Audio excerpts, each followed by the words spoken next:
दोस्तों बात करने वाले हैं IRFC शेयर के बारे में कि आगे इस स्टॉक में क्या अपॉर्चुनिटी बनने वाली है। अगर आप जो है इस स्टॉक में एंट्री कर चुके हैं या नीचे के लेवल पर लेकर बैठे हैं तो अब आपको यहाँ पर क्या करना चाहिए, क्या यहाँ पर आपके लिए यहाँ पर कोई लेवल मैच कर रहा है, क्या किस लेवल पर आपको एग्जिट करना चाहिए, सारी जानकारी आपको देंगे। साथ ही इंपॉर्टेंट लेवल आपके साथ डिस्कस करने वाले हैं कि किस लेवल पर आपको जो है यहाँ पर एग्जिट करना चाहिए, किस लेवल पर एंट्री करना चाहिए। साथ ही आने वाले दिनों में या आने वाले वीक में ये शेयर कैसा परफॉर्म कर सकता है, तो एक एक चीज़ की जानकारी मैं आपको देने वाला हूँ। लेकिन उससे पहले सब्सक्राइब जरूर कर लें। देखिए सबसे पहले बात कर लेते हैं कि IRFC के अंदर यहाँ पर आप देखिए अभी अभी MACD का क्रॉसओवर आया है 3 जुलाई को, तब से स्टॉक भाग रहा है, यहाँ पर बहुत अच्छी रैली कर चुका है। लेकिन आज स्टॉक में आप देखिएगा 0.50% की गिरावट है, यानी कि आधा प्रतिशत स्टॉक जो है गिरावट में आज खुला हुआ है। लेकिन क्या ये यहाँ पर जो है मौका यहाँ पर है या फिर अब जो है मार्केट पलटी मारने वाला है। देखिए दो चीज़ें हैं, अब जो है स्टॉक में गिरावट हो सकती है, मार्केट ऑल टाइम हाई पे है। लेवल मैं आपको बता देता हूँ, बहुत ही इंपॉर्टेंट लेवल की अब आपको क्या करना चाहिए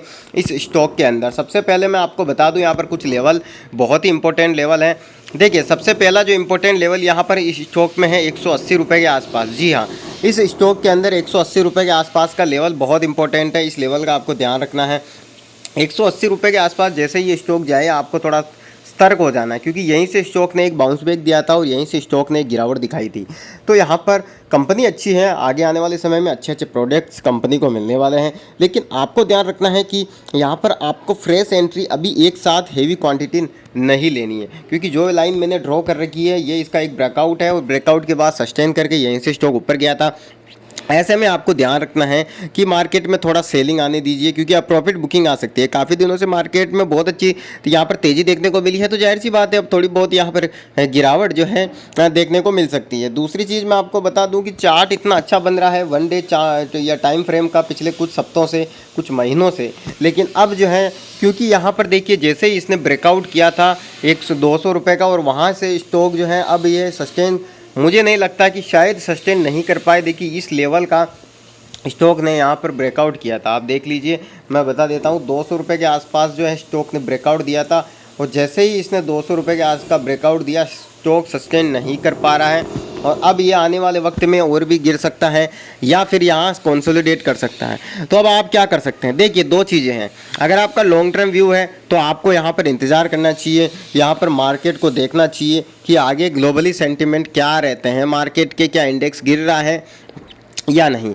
ऐसे में लॉन्ग टर्म है तो फिर आप बिना डरे होल्ड करते चलिए। अच्छी कंपनी है, रेलवे की बहुत बढ़िया कंपनी है, आने वाले समय में अच्छे अच्छे प्रोडक्ट्स भी मिलेंगे और डेफिनेटली बहुत अच्छा प्रोसेस ये कंपनी करने को देखने को मिलेगी। अब यहाँ पर देखिए सबसे इंपॉर्टेंट चीज़ क्या निकल कर आ रही है, सबसे इंपॉर्टेंट चीज़ निकल कर आ रही है यहाँ पर एक ही चीज़ जो है मैं आपको बता दूँ कि यहाँ पर जो शॉर्ट टर्म एंट्री लेना चाहते हैं तो वो बिल्कुल अवॉइड करें, अभी शॉर्ट टर्म एंट्री ना लें, क्योंकि अभी जो है यहाँ पर कहीं ना कहीं मार्केट जो है ऑल टाइम हाई की तरफ है। तो ऐसे में मार्केट को एक डायरेक्शन डिसाइड करने दीजिए, क्योंकि काफ़ी समय से मार्केट कंसोलिडेट नहीं कर रहा है। कंसोलिडेट करने के लिए इंडेक्स अगर गिरते हैं तो ये स्टॉक भी डेफिनेटली नीचे गिरता हुआ दिखाई दे सकता है। हालांकि बहुत ज़्यादा तो नहीं गिरेगा, लेकिन 200 रुपये के आसपास बहुत इंपॉर्टेंट लेवल है और 192 का बहुत इंपॉर्टेंट सपोर्ट है, बहुत मजबूत सपोर्ट है। तो आपको ये चीज़ ध्यान में रखनी चाहिए कि यहाँ पर जो सपोर्ट है वो बहुत इंपॉर्टेंट है। दूसरी चीज़ मैं आपको बता दूँ, यहाँ पर इस स्टॉक के अंदर एक चीज़ बढ़िया है कि स्टॉक जो है लॉन्ग टर्म के हिसाब से ठीक है, बिना डरे आप नीचे के लेवल से लेके बैठे हैं तो बिना डरे बैठे रहिए। और जिन्होंने अभी अभी एंट्री ले ली है तो वो भी यहाँ पर रुक सकते हैं, क्योंकि लॉन्ग टर्म का व्यू है तो किसी तरह की कोई दिक्कत नहीं होनी चाहिए। शॉर्ट टर्म एंट्री वाले अभी दूर रहिए, गिरावट होने दीजिए। अब मैं आपको ये बता रहा हूँ कि जिसने एंट्री नहीं ली उनको क्या करना चाहिए। मान लीजिए कई ऐसे भी होंगे दोस्त जो अभी तक एंट्री नहीं ली है, लेकिन एंट्री लेने की इच्छा उनकी हो रही होगी, तो मैं यही कहूँगा 192 से इसको नीचे जाने दीजिए, वही मौका आपको अच्छा रहेगा। और बाई ऑन डिप के साथ आप बाई हमेशा जब भी स्टॉक बाई करें तो बाई ऑन डिप का इस्तेमाल करें। और अच्छी कंपनी है, आगे आने वाले समय में बहुत अच्छे प्रोजेक्ट इसको मिलने वाले हैं। और एक समय ऐसा भी आएगा जब अच्छा धीरे धीरे ग्रो करते करते ये स्टॉक 200, 250, 300 तक भी जाता हुआ दिखाई देगा।